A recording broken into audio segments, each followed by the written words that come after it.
प्रभु यीशु मसीह साफ कह रहा है कि हे भाइयों, एक दूसरे की बदनामी ना करो। मतलब एक विश्वासी जो प्रभु की दुल्हन है, वो दूसरे विश्वासी, दूसरे सेवक, दूसरे पास्टर, एक पास्टर दूसरे पास्टर, एक विश्वासी दूसरे विश्वासी, एक सेवक दूसरे सेवक, चाहे वो छोटा है चाहे वो बड़ा है, शकल देखना राजी नहीं कर रहे हैं, एक नम्रता से पेश नहीं आ पा रहे हैं और माफ नहीं कर पा रहे हैं, नुक्ताचीनी हो रही है, पीठ पीछे जो बातें बोल रहे हैं, क्या वो फेस टू फेस बोल सकते हैं उन सेवकों के सामने? अगर जो वो बात फेस टू फेस नहीं बोल सकते तो वो पीठ पीछे भी नहीं बोल सकते हैं। अगर वचन के अनुसार अगर हम देखे जाए, अगर हम पीठ पीछे बोल रहे हैं वो बात, अगर हम फेस टू फेस नहीं बोल पा रहे हैं, तो उसका मतलब कहीं ना कहीं हम गलत थे। अगर सोच के देखो, अगर यीशु आपकी और मेरी जगह होता उस समय, तो उस समय यीशु उस समय उन लोगों के समूह क्या करता? टिप्पणियां धरना, एक दूसरे के प्रति उंगलियां उठाना, जज करना, न्याय करना, कमियां निकालना, एक दूसरे को दोषी ठहराना आसान होता है। हमने उनके लिए कितनी दुआएं की, उपवास कितने किए हैं, हमने उनके लिए घुटने के बल कितने दुआएं करके आए हैं। समझ पा रहे हो? और प्रभु कह रहा है हे भाइयों, मतलब एक विश्वासी दूसरे विश्वासी, एक पास्टर दूसरे पास्टर, सेवकों, कलीसिया, विश्वासियों के मध्य में जो बातें हो रही हैं, ये सेवकों के लिए बातें बोली गई हैं कि हे भाइयों, एक दूसरे की बदनामी तुम क्यों कर रहे हो? मान लो उदाहरण के तौर पर, मैं, कोई भाई है, एक विश्वासी है, हम एक ही चर्च के बंदे हैं। ध्यान से सुनना, मैं और एक भाई है, हम दोनों भाई एक ही चर्च के बंदे हैं। अब मैं उस भाई की नुक्ताचीनी कर रहा हूं, उस भाई का विरोध कर रहा हूं, उस भाई का दुर्व्यवहार, उस भाई के साथ दुर्व्यवहार कर रहा हूं, उसको सता रहा हूं, या उसका दिल दुखा रहा हूं, या उसकी चुगली निंदा कर रहा हूं। ध्यान से सुनना। और फिर मैं बोल रहा हूं प्रभु मुझे आशीष दे। तो प्रभु आशीष कैसे दे सकता है?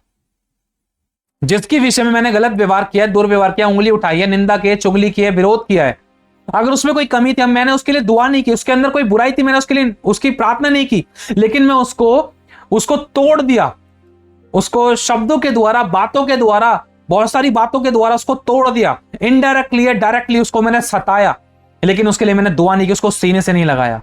अगर मेरी जगह खुदा होता तो क्या करता? लेकिन मैं बोल रहा हूं प्रभु मुझे आशीष दे। क्या वो प्रभु की देह नहीं है? क्या वो प्रभु मसीह की देह नहीं है? जब मैं मसीह की देह हूं तो वो भी तो मसीह की देह है। वो मेरा भाई है, वो भाई वो बहन विश्वास में है। अगर मैं उसका दिल दुखा रहा हूं तो मतलब प्रभु यीशु मसीह की दुल्हन का दिल दुखा रहा हूं। जब एक विश्वासी प्रभु की दुल्हन की बेइज्जती कर रहा है, तिरस्कार कर रहा है, दिल दुखा रहा है, तो क्या वो विश्वासी प्रभु से आशीष पा सकेगा? एक बहुत बड़ी बात है। जब एक सोच कर देखो, आपको किसी हस्बैंड वाइफ से पैसे चाहिए, अगर आपने किसी हस्बैंड की वाइफ की बेइज्जती और निंदा कर रहे हो, तो क्या उसका हस्बैंड आपको पैसे देगा? नहीं दे सकता। वो हस्बैंड बोलेगा तू मेरी वाइफ की बेइज्जती कर रहा है, मैं तुझे क्यों दूं? समझ पा रहे हो? अगर कुछ भी बात है, तुझे मुझसे तरीके से बात करना चाहिए था, हर चीज को जांचना परखना चाहिए था, क्लियर करना चाहिए था, मुझसे आकर बात तो कर। जो तेरे मन में बात है, क्या वो सच है? तूने क्लियर की? तू बिना सोचे समझे उंगली उठाने लग रहा मेरी वाइफ पर। इसी प्रकार से आज हम सभी लोग मसीह की देह हैं। एक विश्वासी दूसरे विश्वासी के विषय में, एक पास्टर दूसरे पास्टर के विषय में, एक अभिषेक दूसरे अभिषेक के विषय में नुक्ताचीनी कर रहे हैं, हालांकि उनके पास कोई पक्के प्रमाण नहीं है, कोई पक्के प्रूफ नहीं है, कोई पक्की क्लियरेशन नहीं है। सुनी सुनाई बातों पर कोई कुछ भी कहे जा रहा है, लोगों को पता नहीं है वो मसीह की दुल्हन के विषय में उंगलियां उठा रहे और शैतान का काम है। जैसा कि अभी आपके सामने बातें पड़ी थी, तुम में लड़ाइयां और झगड़े कहां से आ गए? मतलब ये कुछ चीजें जो आने वाली थी। आपको पता है योग के पास भी शैतान आया था, और शैतान किसी भी प्रकार से वचन के द्वारा भी एक विश्वासी को भरमा सकता है। आपके सामने एक वचन पड़ा था, गलातियों 5:15। मैं आपके सामने पढ़ता हूं, गलातियों 5:15, और ये बहुत इंपॉर्टेंट चीज है, मैं फिर से पढ़ देना चाहता हूं आपके सामने। लिखा है,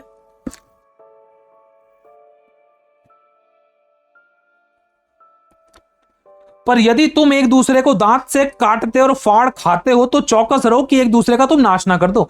मतलब ये करेक्शन की बात हम सभी के लिए कही जा रही। कलीसियां क्यों उजड़ रही थी? विश्वासियों में झगड़ों का परिणाम पता है क्या होता है? विनाश होता है और उजड़ जाना होता है, भटक जाना होता है और टूट जाना होता है। लेकिन ये प्रभु नहीं चाहता है, और ये विश्वासी लोग नहीं समझ पा रहे हैं। सही राह पर चलते चलते कब भटक गए, कब भटकने का कारण बन गए, कब फूट डल गई, कब शासन हो गया। मान लो मेरे को किसी विश्वासी की कोई गलती पता चली, तो मेरा फर्ज क्या है? उसके लिए दुआ करना। दूसरे नंबर पे, अगर प्रभु मुझे बेचैन करे तो उसको जाकर नम्रता से, दीनता से उससे पूछना पहले कि भाई एक बात पूछो, बुरा तो नहीं मानोगे? मेरे मन में आ रहा था, मैं आपसे पूछना चाहता हूं, अगर मैं गलत हूं तो प्रभु मुझे करेक्ट करे, लेकिन अगर अगर जो मैं पूछ रहा हूं, अगर उस विषय में अगर कुछ ऐसा है तो आप मुझे बताना। अगर कुछ ऐसी वैसी बात है तो आपके लिए दुआ कर सकता हूं, है ना? मैं प्रभु का जन हूं, मेरा फर्ज है आपके लिए प्रेयर करना। भाई ऐसी ऐसी बात तो नहीं है।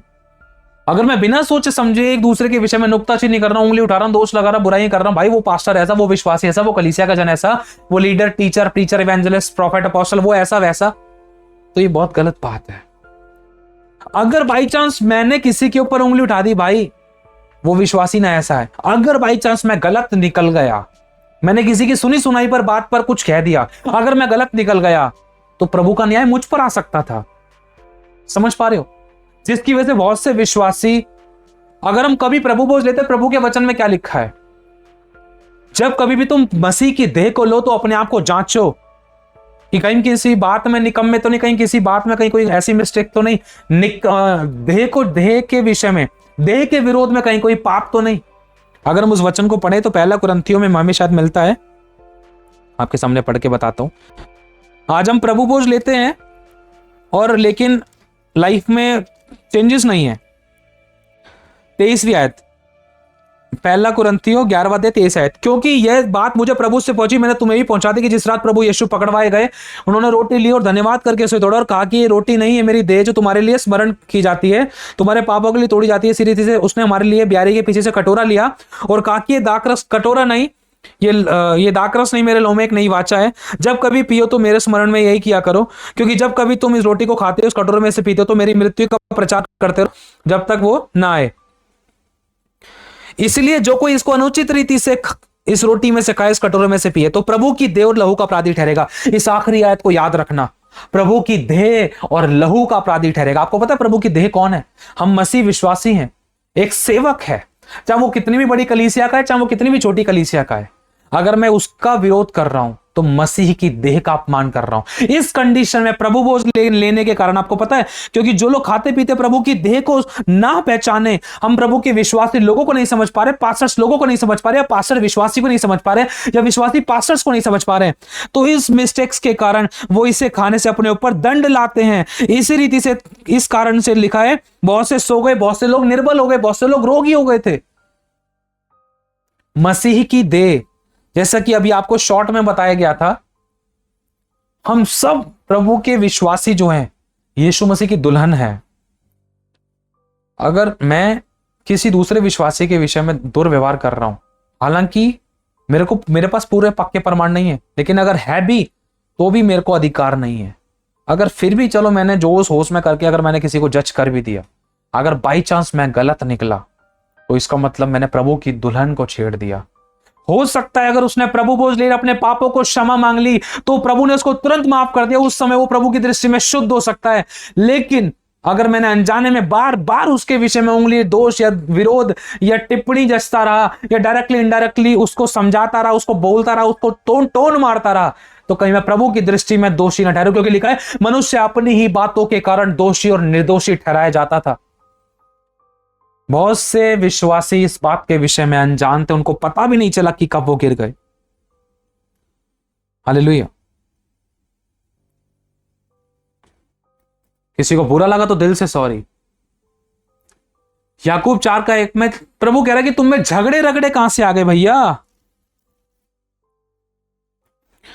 तुम्हें लड़ाइयां झगड़े कहां से आ गए? आज कोई झुकना राजी नहीं है। मेरे को अगर किसी बहन भाई की कमी पता चली तो मेरा फर्ज है मैं उस बात के लिए दुआ करूं, और अगर मुझे लग रहा है उस बात से किसी कलीसिया, किसी विश्वासी के ऊपर गलत इफेक्ट पड़ रहा है, कोई ठोकर खा रहा है, तो मेरा फर्ज है कि मैं उसका हल्ला ना मचाऊं, उसकी चुगली निंदा ना करूं, वरन मैं अकेले में जाकर उस व्यक्ति से बात करने की कोशिश करूं। सिस्टर जी, ब्रदर जी, अगर आपके पास समय है तो बुरा ना मान, तो मैं कुछ शेयर करना चाहता हूं आपसे। तरीके से वचन के अनुसार अगर हम जाएंगे, बोलकर, सिस्टर देखो प्रभु का प्यार हमारे अंदर है, प्रभु परमेश्वर प्रेम है, और प्रेम बुरा नहीं मानता, प्रेम अनरीति नहीं चलता, प्रेम अपनी बड़ाई नहीं चाहता, प्रेम सब बातें सह लेता है, प्रेम सब बातों की प्रतीति करता है, और खुली हुई डांट गुप्त प्रेम से उत्तम है ना। और हम धन्य है कि हमें करेक्ट किया जा रहा है। अगर मैं गलत हूं तो आप मुझे करेक्ट करना, अगर अगर अगर आपसे आपके विषय में अगर मैंने कुछ जाना या मैंने सुना या मैंने कुछ देखा, मैं आपसे बात करना चाहता हूँ, मुझे बताएं प्लीज। सिस्टर ऐसी सी बात तो नहीं, ब्रदर ऐसी सी बात तो नहीं है। ब्रदर ये जो आपने किया था ये कुछ अनजाने में हुआ था या जान के किया था या थोड़ा इनडायरेक्टली था या बाय मिस्टेक हुआ था? तो अच्छा बाय मिस्टेक हुआ था, मुझे लग रहा, क्योंकि मैंने इस चीज को नोटिस किया था 3-4 लोगों ने इस बात के विषय में ठोकर खाई। तो थोड़ा सा सॉरी, मेरी बात से आप हर्ट मत होना, लेकिन मैंने इस बात को मैं आपको कहना चाहता हूँ क्योंकि लोगों की नजरें बहुत तेज हैं। हर किसी का विश्वास अलग है, हर किसी के विचार अलग है, सोच अलग है। पता नहीं कौन कितना आत्मिक तरीके से पॉजिटिव तरीके से सोच रहा है उसी बात को जो आपसे बाय मिस्टेक हुआ है, और कौन कितना उसी बात को गलत तरीके से सोच रहा है कि इसको शर्म नहीं आ रही, ये बंदा ऐसा, ये बहन ऐसी, ये विश्वासी ऐसा। समझ पा रहे हो? तो डोंट माइंड, मैं छोटा होकर मैं आपसे बात करने आया ताकि अगर कुछ ऐसा था, ताकि अगर बाई चांस कभी इस विषय में कोई मैटर छिड़ता है तो मैं आपके बिहाफ पर जो बात सही है मैं बोल सकूं। भले ही आप चर्च में नहीं हो, आप कहीं बाहर हो, अगर आपके ऊपर कोई उंगली उठा रहा है, अगर सच्चाई मुझे पता है तो मैं आपके बिहाफ पर उस बात को वहीं खत्म कर सकता हूं, क्योंकि सच्चाई मुझे मालूम है, उस मैटर को वहीं क्लियर कर सकता हूं। इसलिए मेरा फर्ज था कि मैं आपसे बात करूं और सच्चाई को जानो कि क्या है। अगर आपसे गलती हुई है तो मैं ये बता सकूं कि हाँ उस व्यक्ति से गलती हुई, अनजाने में, अगर वो सही है। समझ पा रहे हो मैं क्या कहना चाह रहा हूं? ये बहुत इंपॉर्टेंट चीज है। बहुत से लोग शायद सोच रहे होंगे भाई कैसी बात कर रहे हैं। हालेलुया। लिखा है, क्या तुम यह समझते हो कि पवित्र शास्त्र व्यर्थ है? जिस आत्मा को उसने हमारे भीतर बसाया है, क्या वो ऐसी लालसा करता है जिसका प्रतिफल ढाओ? वो तो अभी भी अनुग्रह देता है। इस कारण यह लिखा है, परमेश्वर अभिमानियों का विरोध करता है पर दीनों पर अनुग्रह करता है। इसलिए परमेश्वर के अधीन हो जाओ और शैतान का सामना करो। एक विश्वासी का सामना ना करे। एक सेवक विश्वासी का नहीं, एक विश्वासी सेवक का नहीं, शैतान का सामना करो, तब वो तुम्हारे पास से भाग निकलेगा। परमेश्वर के निकट आओ, उसका मतलब कुछ ऐसी गलती करके हम परमेश्वर से दूर हो गए, तो हमें प्रभु के निकट आने की जरूरत है कि प्रभु जहां से मैं गिरा हूं, मैं उठता हूं, मैं रिपेंट करता हूं, मेरी गलतियों को क्षमा कर। आज एक पास्टर को सोचने की जरूरत है कि कहीं मैंने उस विश्वासी के प्रति कहीं गलत तो नहीं किया, कहीं मैंने उसकी बात है, उसका भांडा कहीं गलत तरीके से तो नहीं फोड़ दिया, कहीं मैंने उसकी चुगली तो नहीं कर दी, कहीं मैंने उसकी बुराई तो नहीं कर दी, कहीं मैं गलत तो नहीं था, कहीं जिसने मुझे बताया कहीं वो व्यक्ति भी गलत तो नहीं था, कहीं जो मैंने सुना कहीं वो गलत तो नहीं था। मैंने बिना मतलब में, बिना कुछ देखे सोचे समझे मैंने उसके ऊपर उंगली उठा दी, मैंने उसके ऊपर उसके ऊपर टिप्पणी सज दी, मैंने उसके बारे में 4 बातें बोल दी, और अरे बाद में मुझे पता चला कि मैं गलत था। आज एक सेवक को सोचने की जरूरत है, आज एक विश्वासी को सोचने की जरूरत है। मान लो अगर एक सेवक अपने घर में अपने बाल बच्चों के सम्मुख अगर किसी विश्वासी के बारे में बात कर रहा है और एक उस सेवक को पता नहीं है कि जो उस विश्वासी ने किया है वो बाय मिस्टेक हुआ है या वो विश्वासी ने ऐसा कुछ किया ही नहीं है, लेकिन अगर एक सेवक, मान लो आप एक भाई हो, आप मेरी एक उदाहरण दे रहा हूं, आप हमारी कलीसिया के एक व्यक्ति हो, मैं एक पास्टर हूं, मेरी वाइफ मैं एक उदाहरण दे रहा हूं, मैं एक पास्टर हूं, मेरी वाइफ एक पास्टर है, और जो मेरे बच्चे, मेरे 3-4 बच्चे हैं, और मेरे घर में माँ बाप है, मेरी फैमिली है। मैं एक उदाहरण दे रहा हूं, समझना, ताकि आप खुलकर समझ सको आसान शब्दों में, दृष्टांत के द्वारा।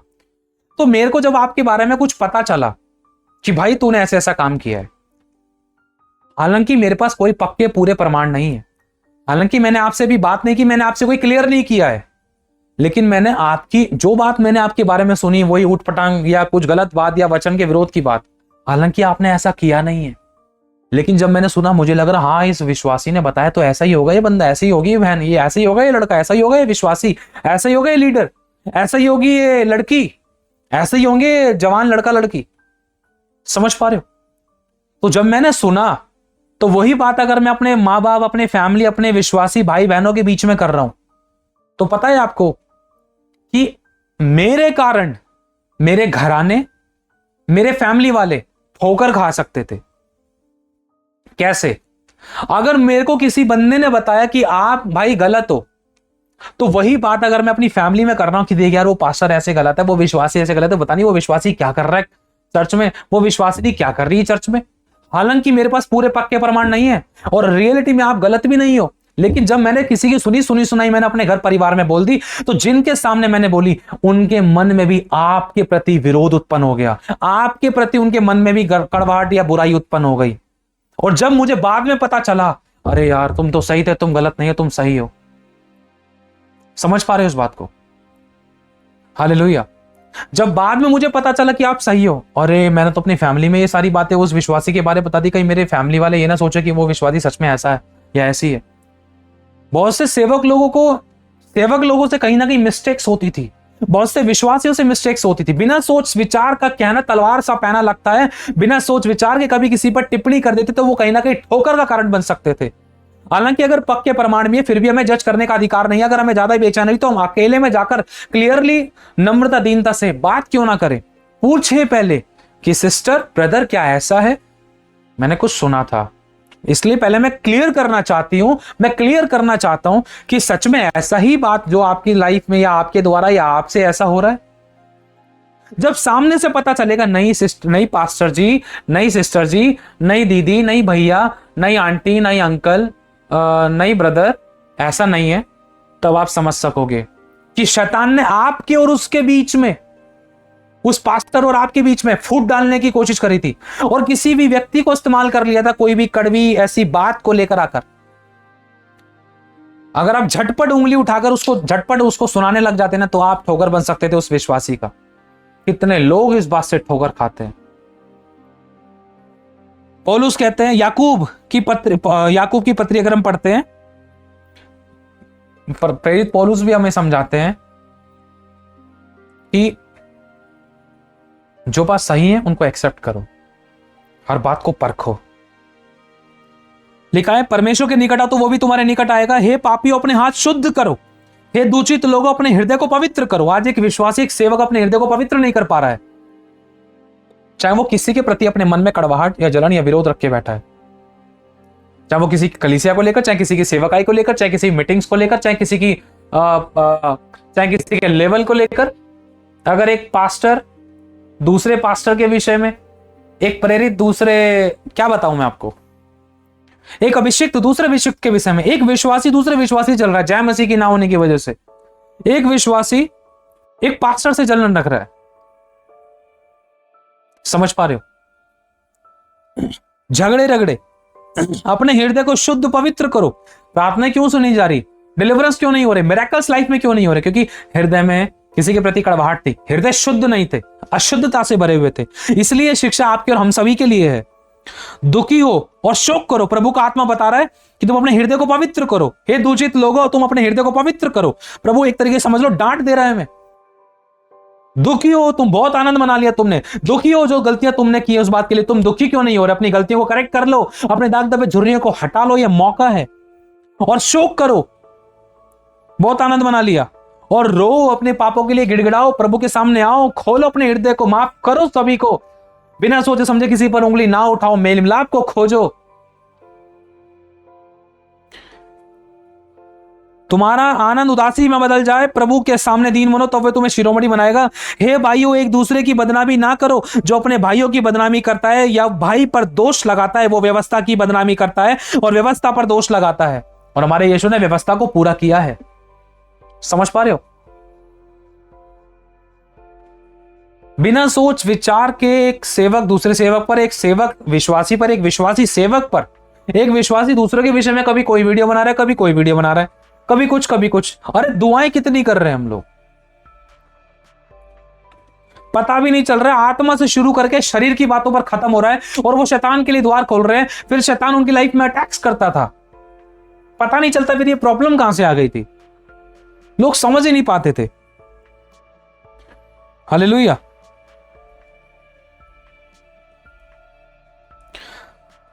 पर तू कौन है जो अपने पड़ोसी पर दोष लगाता है? ये बाइबल है, वचन आपसे मुझसे पूछ रहा है। ये वचन एक टीचर, प्रीचर, एवेंजलिस्ट, प्रॉफिट और अपोस्टल, एक विश्वासी से, एक प्राचीन से पूछता है। ये आपसे और मुझसे पूछता है कि तू कौन है जो अपने पड़ोसी पर दोष लगाता है, चाहे वो किसी भी लेवल का है। प्रभु पूछ रहा है आपसे और मुझसे। अगर उस बंदे ने माफी मांग ली है तो वो शुद्ध हो गया प्रभु की दृष्टि में। फिर भी अगर हम उंगलियां उठा रहे हैं तो न्याय को अपने ऊपर ला सकते थे। खुदा के पवित्र नबियों को छूने, प्रभु पवित्र लोगों को छूने की बातें। जरूरी नहीं है जिसको पास्टर, टीचर, प्रीचर, एवेंजलिस्ट कहा जाता है वही परमेश्वर के सच्चे दास हैं। जिनको परमेश्वर ने अगर कोई टाइटल नहीं भी दिया है, ध्यान रखना इस बात को, यीशु के नाम के आगे क्या था?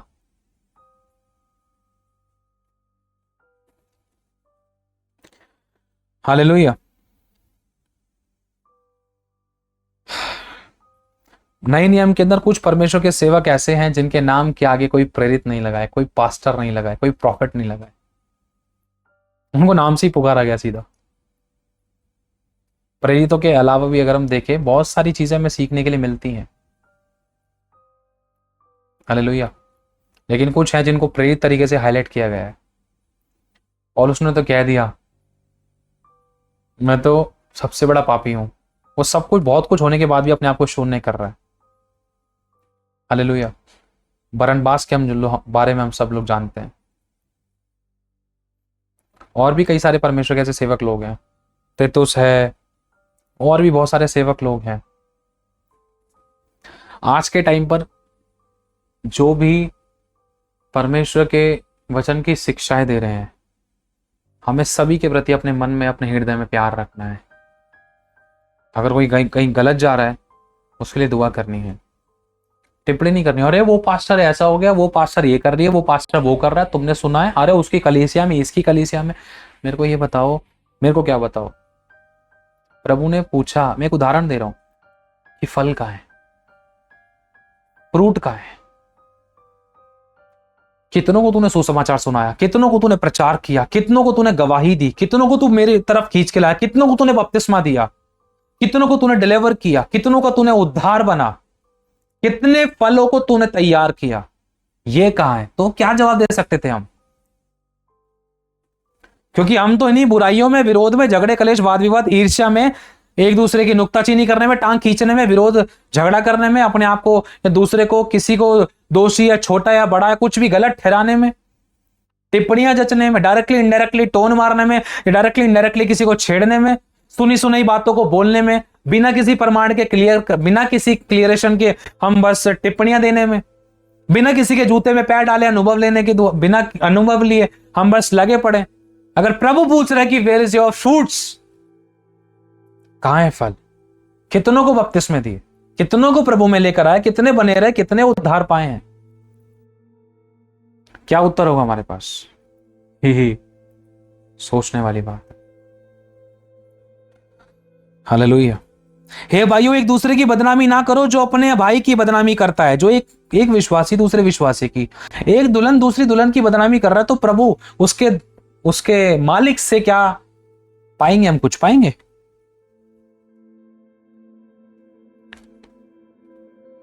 या भाई पर दोष लगाता है, वह व्यवस्था की बदनामी करता है।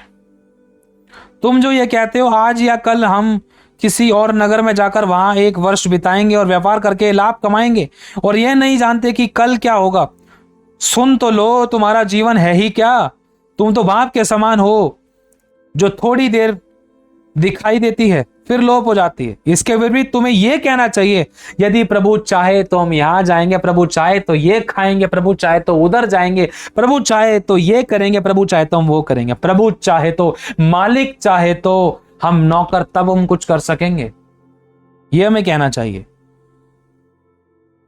हालेलुया। इसलिए यदि कोई भलाई करना जानता है, अगर वो नहीं करता तो इसके लिए पाप गिना जाता है।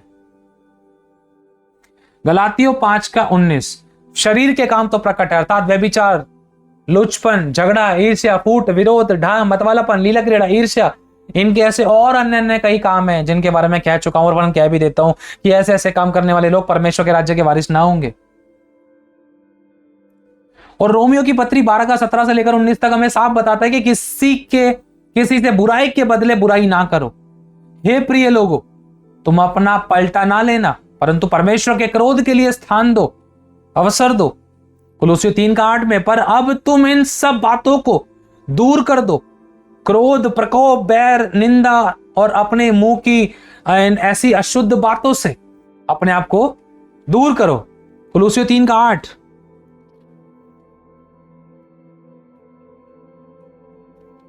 लिखा है।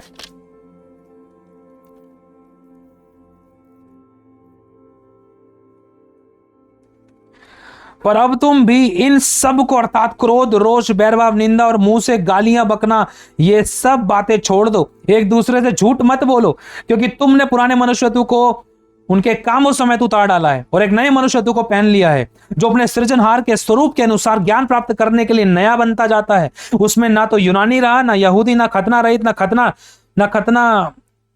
ना जंगली, ना स्कूती, ना दास, ना स्वतंत्र, केवल मसीह सब कुछ और सब में मसीह है। इसलिए परमेश्वर के चुने हुओं के समान जो पवित्र और प्रिय है, बड़ी करुणा और भलाई और दीनता और नम्रता और सहनशीलता को धारण करो।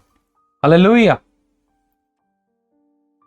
दूसरा कुरिन्थियों 10:3-5, यद्यपि हम शरीर में चलते हैं पर शरीर के अनुसार युद्ध ना करें। हम हर एक ऐसी कल्पनाओं को, हर एक ऐसी ऊंची भावना को जो परमेश्वर की पहचान के विरोध में उठती है, उनको हम बांध कर दंडित करें, ढा दे उनको। जो परमेश्वर के सेवक कलीसिया अभिषिक्तों के विरोध में उठती है, हर एक विचार परमेश्वर की तरफ से नहीं है। पहला तीमुथियुस 3:5 से, यदि कोई और ही प्रकार की शिक्षा देता है तो वो घमंड करता है, उससे कुछ नहीं आता, परंतु वाद विवाद से झगड़े रगड़े उत्पन्न होते हैं, और ऐसे लोगों से दूर रहना। मत्ती 7:15, झूठे भविष्यवक्ताओं से सावधान रहना। पर जैसे लोगों में झूठी शिक्षाओं को लेकर बहुत कुछ है मेरे भाई और बहनों, 100 की एक बात, प्रभु हम सभी लोगों को एक शिक्षा देना चाहता है कि अब तक जो हुआ सो हुआ, कोई बात नहीं, लेकिन अब एक नई शुरुआत करनी है।